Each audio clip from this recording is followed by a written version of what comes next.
कर्पूरगौरं करुणावतारं संसारसारं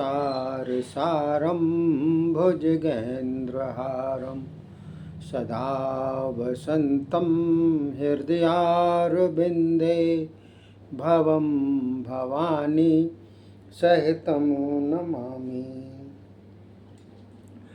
बोलिए शंकर भगवान की जय।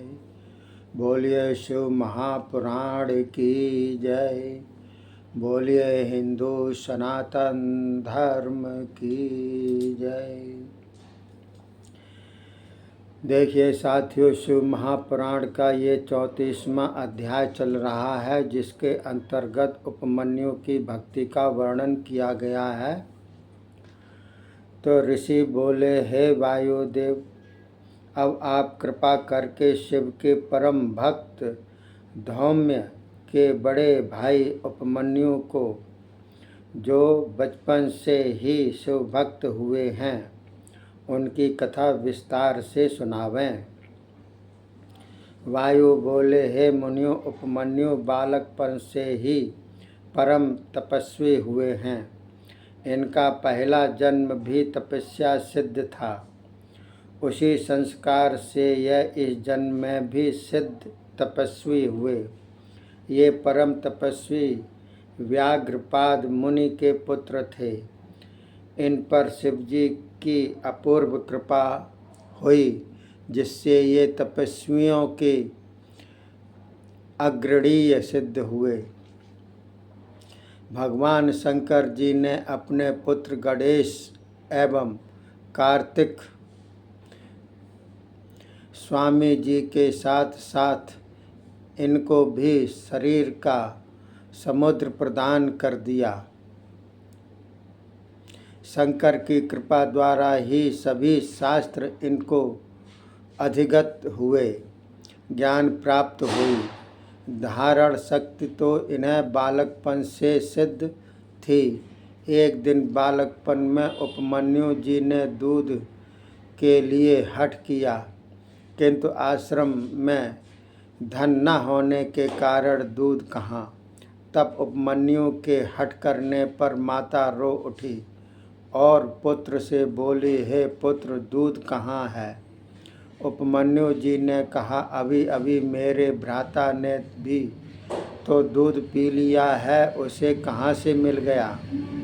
इसलिए मुझे भी गाय का स्वादिष्ट दूध दो। तब तो माता व्याकुल होकर अपने पुत्र को गोदी में लेकर बोली, पुत्र घबरा नहीं, दूध भी मिल जाएगा। इतना सुनकर बालक ने और विशेष हठ किया, रोने लग गया, मुझे भी दूध दो। किंतु माता समझाए तो उसको किस प्रकार समझाए। वह बेचारी कल्पती हुई घर में पहुंची। भुने हुए गेहूं को पीसकर उस चून को पानी में घोल कर ले आई और बोली, लो यह दूध लो। बालक ने उसके 2 घूंट पिए, फिर बोला, माताजी यह तो दूध अच्छा नहीं, मैं नहीं पीता। यह देखकर माता अत्यंत दुखित हुई। पुत्र कर सिर सूंघकर रोते रोते उससे बोली, पुत्र संसार में दूध की कमी नहीं, रत्न धन सोना भी है, किंतु भाग्यहीन पुरुषों को नहीं मिलता। शिव भक्ति के बिना किसी भी वस्तु की प्राप्ति नहीं होती। राज्य भोग, दूध का पीना, उत्तम पदार्थ, स्वर्ग सुख आदि केवल उनकी कृपा से प्राप्त होते हैं। हे पुत्र, हम लोग वन में रहने वालों को दूध कहाँ से प्राप्त हो, तू रोता क्यों है। इससे तो मैं अत्यंत दुख पाती हूँ। वायु बोले, इस प्रकार माता के दुख भरे वचन सुनकर बालक ने धैर्य धारण करके कहा, हे माता जी, तुम दुखी न हो, मैं अब शिव को प्रसन्न करके ही दूध प्राप्त करूँगा। किंतु इतना कह दो कि वह शिव कहाँ मिलते हैं। उनके पास बहुत सी गायें होंगी, मैं उनसे एक गाय तो अवश्य मांग लाऊंगा। इस प्रकार बालक के प्रिय वचन सुनकर माता समझाती हुई बोली, हे पुत्र, शिव तो सभी जगह हैं, जहाँ पर भी तुम्हें उन्हें पुकारो झट वहीं वे मिल जाते हैं। सारे संसार के रचने वाले तो सदाशिव हैं, सबको दूध पिलाने वाले भी सदाशिव हैं। उनको नमः शिवाय मंत्र द्वारा प्रसन्न करना चाहिए। इसी मंत्र द्वारा सभी सिद्धि प्राप्त होती है। जब इस प्रकार माता के बालक उपमन्यु को समझाया तब वह चुपचाप होकर सो गया। फिर माता उसके पास सो गई।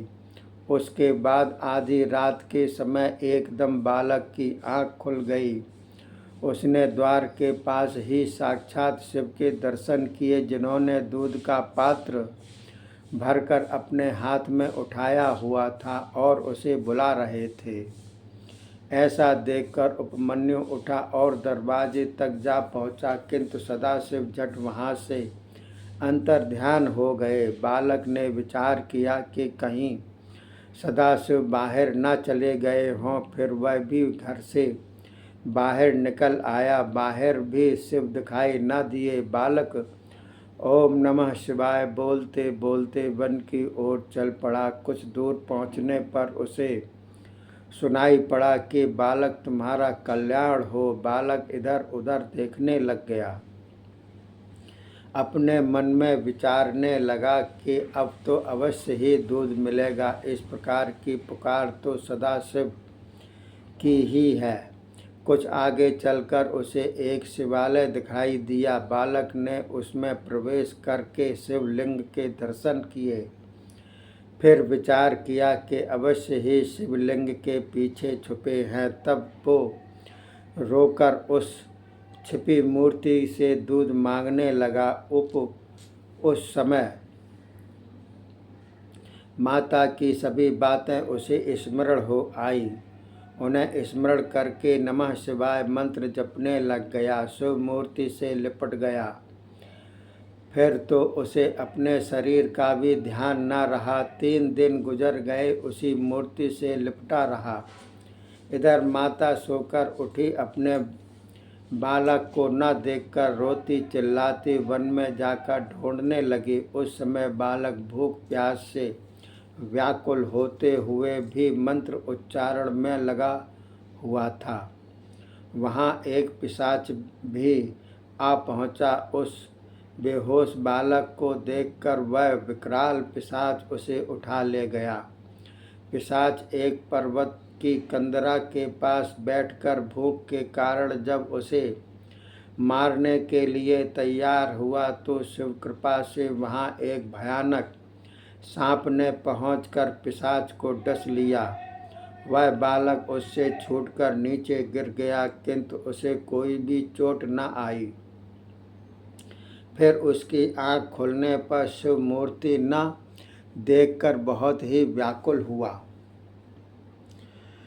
फिर उसी वन में शिव को ढूंढने लगा। उसकी एकदम भक्ति बढ़ गई। इधर सदाशिव भी उससे प्रसन्न होकर श्री पार्वती जी को भी छोड़कर कैलाश पर्वत से बालक की ओर चल पड़े। वायु बोले, हे ऋषियों, जिन महादेव जी को बड़े बड़े योगी ध्यानी अनंतों तप करके भी प्रसन्न नहीं कर पाते, उन्हीं सदाशिव को उस बालक ने केवल 5 दिन में ही निराहार रहकर प्रसन्न कर लिया। वायु बोले, हे ऋषियों, उस समय बालक का गला सूख गया था। निर्बल हो जाने के कारण मृत्यु उसके पास ही थी। इधर भक्त वत्सल शिव ने भी कुछ खाया पिया नहीं। वहाँ से चलते हुए सदाशिव से श्री पार्वती जी ने पूछा, स्वामिन, आप बिना खाए पिए किधर चल पड़े? कोई ऐसा प्रिय भक्त तो नहीं पुकार रहा? यह सुनकर महादेव जी बोले, सुन नहीं रही? यह बालक मुझे सूखे गले से पुकार रहा है और इसकी माता भी रोती बिलखती उसे इधर उधर ढूंढ रही है। हे प्रिय, मैं तो उसी के पास जा रहा हूँ। सदाशिव इस प्रकार अभी कह ही रहे थे कि उसी समय ब्रह्मा विष्णु आदि सभी देवता शिव जी के पास पहुंचकर बोले, हे नाथ, संसार में यह अमंगल कारक दुर्भिक्ष क्यों पड़ रहा है, जिससे सर्वत्र हाहाकार मच रहा है। हम लोग भी व्याकुल हो रहे हैं। तब विष्णु जी सभी कुछ जानते हुए बोले, हे देव, यह पूछने के लिए इन देवताओं को साथ लेकर हम आपके पास आए हैं। अब आप कृपा करके इस दुख का निवारण करें। इतना सुनकर सदाशिव बोले, हे देवताओं तथा विष्णु जी, उपमन्यु नामक बालक का तप पूर्ण हो चुका है। अब मैं उसी का दुख दूर करने जा रहा हूँ।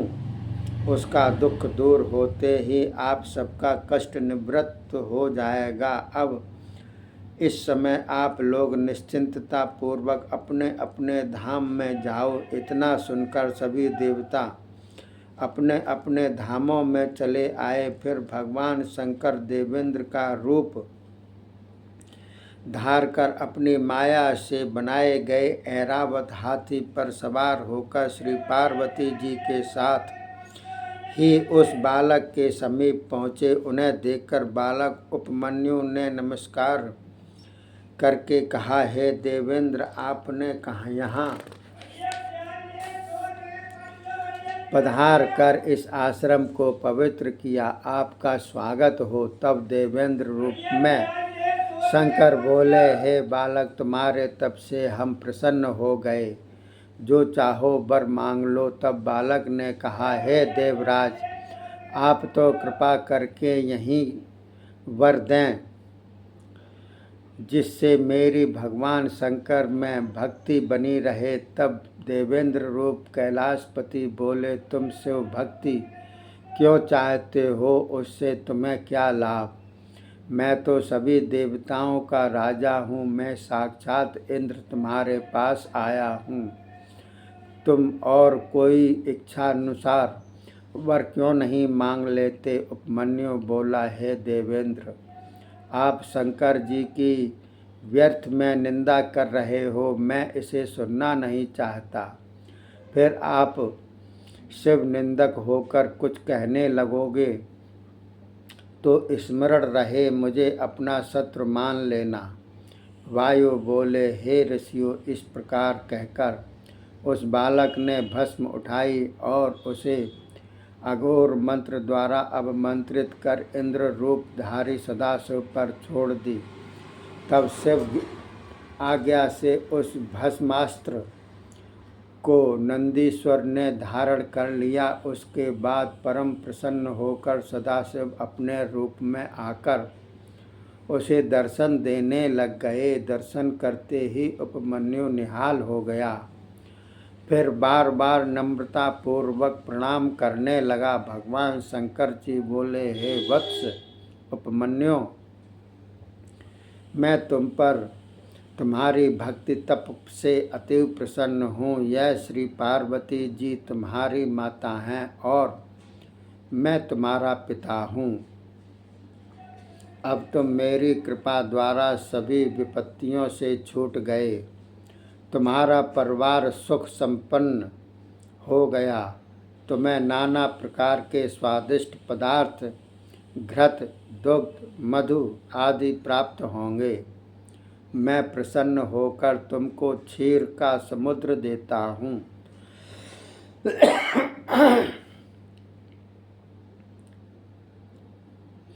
वायु बोले, हे ऋषियों, इतना कहकर सदाशिव ने उस बालक उपमन्यु को अपने गोद में ले लिया और श्री पार्वती जी से बोले, हे देवी जी, यह लो, यह आपका ही पुत्र है, इसे प्यार करो। यह कहकर उसे पार्वती जी की गोद में दे दिया। श्री गिरिजा जी ने बालक को प्यार करके अक्षय आयु होने का वरदान दिया। तब क्षीर सागर ने वहाँ पहुँचकर कभी न नाश होने वाला परम स्वादिष्ट दूध का एक गोला बनाकर उपमन्यु को समर्पित किया और कभी न नष्ट होने वाले ब्रह्म विद्या, रिद्धि सिद्धि आदि प्रदान की। फिर उसे परम तपस्वी मानकर पाशुपत व्रत के योग का तत्व उपदेश के प्रचारक तथा कुमार अवस्था में रहने का वर ये सभी उसे प्रदान किए। तब उपमन्यु बोला, हे नाथ, मुझे तो आप अपनी भक्ति का वर दें जो कभी नष्ट न हो और अपने भाई बंधुओं को भी आपका भक्त बनाऊं और मेरी आपके भक्तों के साथ प्रीति हो। सदाशिव बोले, हे उपमन्यु, तुम मेरे प्यारे भक्त हो, मेरी कृपा द्वारा कोई भी कष्ट न पाओगे, तुम्हारी सभी कामना पूर्ण होंगी। वायुदेव बोले। इस प्रकार उपमन्यु को वर देकर श्री पार्वती जी के साथ शंकर वहाँ से अंतर्ध्यान हो गए। उपमन्यु भी इस प्रकार वर पाकर प्रसन्नता पूर्वक अपने घर लौटकर आ गया। बोलिए शंकर भगवान की जय। बोलिए शिव महापुराण की जय। बोलिए हिंदू सनातन धर्म की जय। ये अध्याय समाप्त होता है। अगला वायवीय संहिता आरंभ होगी जिसका उत्तरार्ध है और इसमें पहला अध्याय है श्री कृष्ण जी को पुत्र की प्राप्ति। ये अगले एपिसोड में बतलाएंगे। तब तक के लिए धन्यवाद। जय हिंद, जय भारत।